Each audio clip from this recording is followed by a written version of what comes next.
Assalamualaikum warahmatullahi wabarakatuh. Nama saya Dewi Ratasari, saya dari kelas 11 MIPA 1. Di sini saya akan mereview sebuah film yang berjudul Kukira Kau Rumah.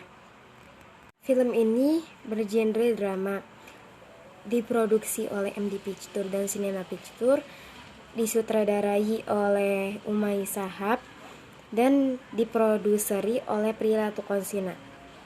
Rilis pada tanggal 28 November 2021, tayang di seluruh bioskop Indonesia pada tanggal 3 Februari 2022. Bukan hanya di Indonesia, film ini juga tayang di Malaysia, Singapura, dan Brunei Darussalam pada tanggal 17 Februari 2022.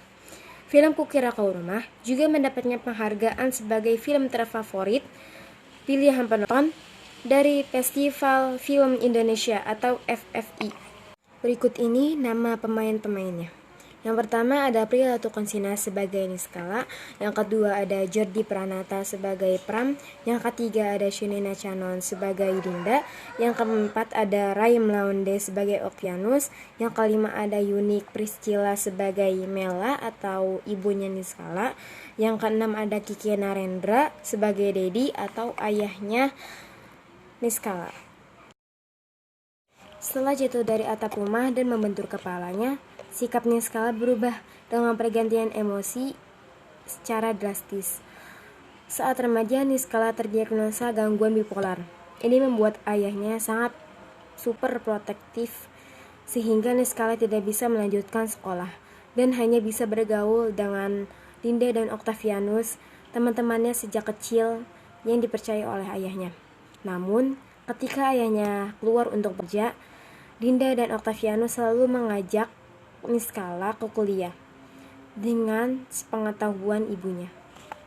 Suatu hari di kampus, seorang murid bernama Pram melihat Niskala dan dia pun jatuh cinta kepadanya. Pram memiliki pekerjaan sebagai pelayan kafe yang bernama Antologi dan juga gemar membuat musik akustik. Namun, bosnya tidak yakin nyanyiannya cocok untuk kafenya. Keesokan harinya, dia menawarkan bantuan ujian. Niskala menolak, dan ia mendapatkan nilai sempurna. Sesuai perjanjiannya, Pram mentraktirnya, Dinda, dan Oktavianus di Antologi. Niskala menentang Pram untuk bernyanyi. Namun, lagunya yang politis membuat orang-orang pergi. Namun Niskala tetap menyukainya. Mereka semakin dekat. Dan setelah rekaman nyanyian, mereka berdua menjadi viral. Bos Pram membuat slot jadwal musik untuk mereka berdua. Niskala semakin bahagia setelah bersama Pram. Sewaktu hari, ibunya semakin cemas akan keberadaan Niskala yang jarang di rumah. Ia pun menegur Dinda dan Oktavianus. Oktavianus stres memarahi Niskala karena selalu bersama Pram dan memukul Pram. Amarah Niskala terpicu dan ia semakin depresi. Bersikeras bahwa hanya Pram yang membuatnya bahagia dan bukan antidepresan. Pram bertemu Niskala di ruangannya atas persetujuan ibunya dan mengajaknya keluar. Kebahagiaan pun kembali dan ia meminta maaf kepada Dinda dan Oktavianus.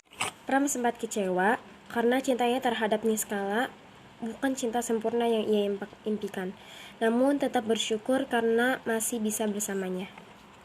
Ketika mereka bernyanyi lagi di Antologi, ayahnya Niskala libur bekerja dan mengajak ibunya Niskala untuk jalan-jalan keluar, tepatnya ke kafe Antologi. Melihat Pram dan Niskala, ayah Niskala pun memukul Pram dan membuat Niskala sedih. Akhirnya Niskala pun lari ke atap untuk bunuh diri. Ibunya Niskala meminta ayah Niskala untuk meminta maaf, tetapi ia tidak mau. Pram pun mendekati Niskala dan siap mati bersamanya. Namun, Pram melompat sendirian dan mati di tempat. Dan setelah kejadian itu, Niskala pun berkunjung ke rumah Pram dan menemui ibunya. Niskala pun meminta maaf kepada ibunya, dan ibunya pun bercerita bahwa Pram selalu bercerita tentang Niskala melewati voice note saat ibunya sedang bekerja. kritik dan sarannya, kalau menurut saya itu kan ceritanya kan mengangkat seseorang yang terkena gangguan bipolar, tetapi di film itu tuh lebih banyak membahas tentang percintaannya. Yang sin buat yang bipolarnya tuh cuma sedikit aja. Sarannya tuh yang sin bipolarnya itu lebih dibanyakin lagi.